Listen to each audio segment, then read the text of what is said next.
today we are here with the award-winning MC Barber.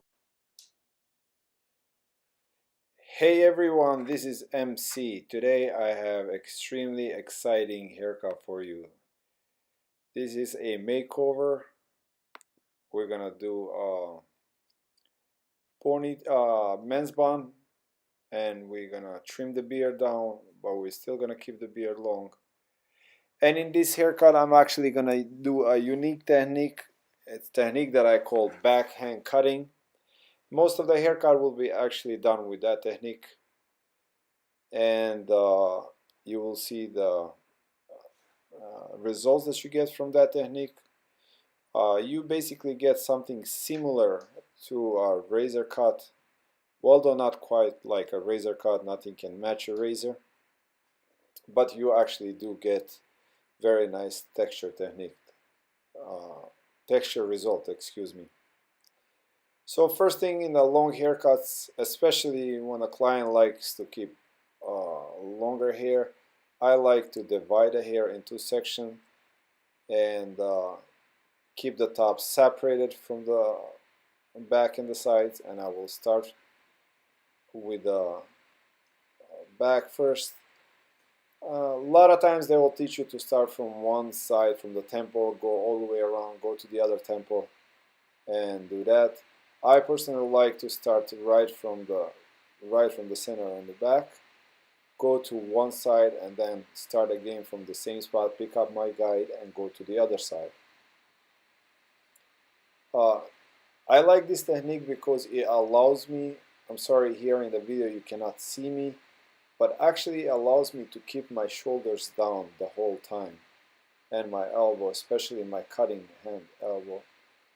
When you go from temple to temple and do the techniques like palm to palm, for example, you keep your elbow and your shoulder high the whole time, and that can actually take maybe 5 to 10 minutes, especially if you are taking thin sections. So it kind of wears down your shoulder. You actually get tired. In this technique, actually, you don't. So that's one benefit of this technique. So basically what I'm doing here, I'm taking the sections about quarter of an inch. You don't want to have thick sections. The hair has to be wet on this technique because I'm not just texturizing hair or thinning it. I'm actually cutting the length of the hair, removing the length of the hair. So I have to keep the hair, because this is like, I call it backhand cutting, but it's almost like slide cutting, I would compare it to. You are cutting as you are moving in. So here I'm actually now taking my others, going to the other side. So I start from the back, as I said, pick up my section, and then I go from there. My guide, and I go from there. So I take quarter of an inch sections, as you can see, pretty thin sections. You see the guide is dropping. So once the guide starts dropping, then I know that's where I'm supposed to be cutting. It's similar to a razor technique, similar to the way you cut with the razor, because you are cutting behind the knuckles. Usually with scissors you cut above the knuckles, not behind like you cut with the, so this is how you usually cut with a razor. So once the guide starts dropping, that's when you start cutting. That's when you know that you are at your guide. Now, as you can see, look at here. You can see how it has a soft look. It doesn't have that, see, it doesn't have that straight cut, blunt cut that scissors usually give you. It gives you different type of cut, you see? And it's actually pretty even, look at that. So that's the technique that I call backhand cutting. It's slightly tricky to execute this technique. This technique you cannot execute with bevel edge scissors because they are simply not sharp enough. You don't want to do this technique on dry hair because it will rip the hair. The scissors have to be very sharp. You got to use convex edge.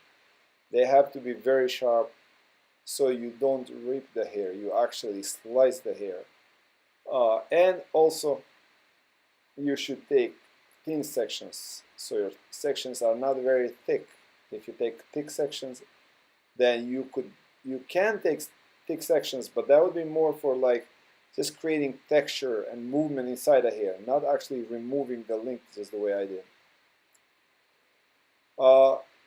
Now I'm just going with my razor, kind of, uh, you know, removing some weight a little bit more. But here, one thing I want to talk about actually is when you get a client like this gentleman actually is a first-time client. He was referred to me by his cousin, who is actually a hairstylist. And, you know, a lot of times we get clients that have very long hair like this, and you are afraid to cut it because once you cut it, there is no putting hair back. So you have to be very sure what the client wants. So how do you do that? Well, usually, me personally, I like to always measure twice, cut once. I like to make sure I rather leave it longer and then go back and cut a little more if it's needed, than just, you know, go scissor happy and cut as much hair as I can, you know. So what my goal in general is that my client leaves happy from my chair.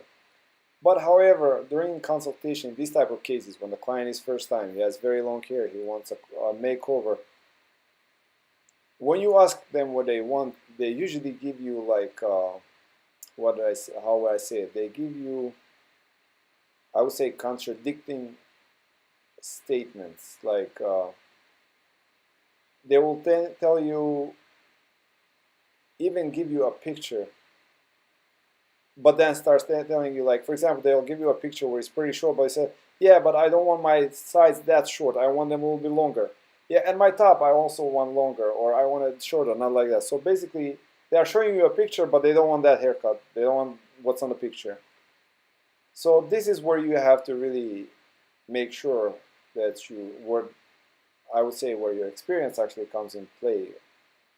And you have to make sure that you really cut twice. I mean, measure twice and cut once. What I mean by it, leave the hair longer. Now, we have determined after I cut a top and the size that my client still wants the side slightly shorter. So that's here. I'm going back with a scissor overcomb and trimming this down a little bit, and then I'll go back again with a razor and trim it slightly more with a razor. I still want to keep that soft look. So I hope I have kind of helped out from personal experience in this matter. How do you really deal with makeovers first time, when the client is first time and you are not sure what exactly he wants, because the picture and the words he's saying are actually kind of contradicting one another. So this is here why I'm actually going over again with a razor, removing some length and some bulk. So I'm kind of cutting a little bit shorter now again, although I think it was pretty good when I did it with scissors, but he wants it slightly shorter.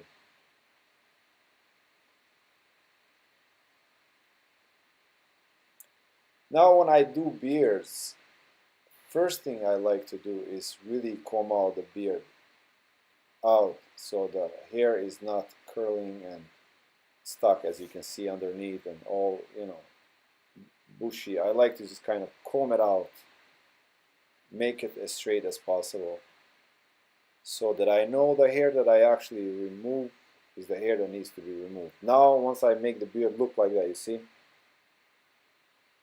now I'm gonna go in and sculpt the beard into what I kind of visualize what I want to create out of his beard, and then I sculpt it.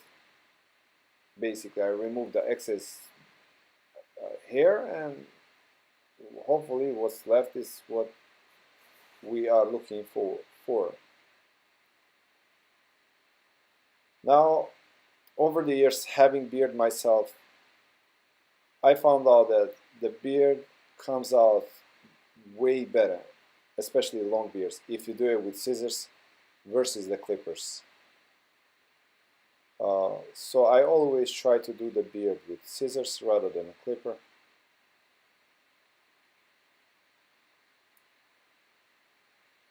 here there's a little showmanship,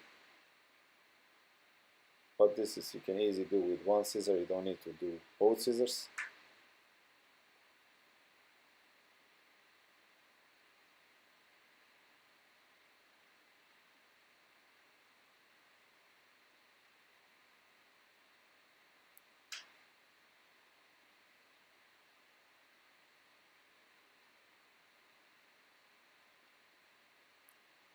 I thank you guys for watching my videos and for putting the comments and requests. It really helps me a lot to make my next video. I appreciate very much the fact that you guys are subscribing to my channel. Thank you so much for subscribing to my channel. If you haven't subscribed, please subscribe. I'm trying to make actually kind of like once a week episodes I would like to do, where I will be kind of talking about myself, how I started from Montenegro as being an orphan, then went to refugees during the war in Yugoslavia, in the refugee camps, then came to America and was at sometimes even homeless, but then scissors and clippers really changed my life for better, and about winning the biggest barbering competitions in America for 2 years in a row now, and preparing for France and competing in the world competition. So don't forget to subscribe, and you can follow me and follow my journey all the way from my childhood all the way to the world competition in France, and being actually the only US competitor this year in France. Alright, so once I did cut the sides and the top, fix the beard, blow drying definitely makes huge difference on any style. Blow drying is just amazing. I was fortunate enough to meet my coach who is training me for the world competition, and learning how to blow dry men's hair. Really, it's an art. It's not easy, I know, but it definitely, you can make an average haircut look like a great haircut, and you can make great haircut as an unbelievable haircut. So really, if you guys like my haircuts, I believe at least most of it is just because of the blow drying and styling that I put in the end. Alright, so here it is. This is your final end. Thank you for watching. I really appreciate it. Thank you for subscribing. If you haven't subscribed, please subscribe for more videos like this. mcbarber.com is my website. Thank you so much. Bye bye.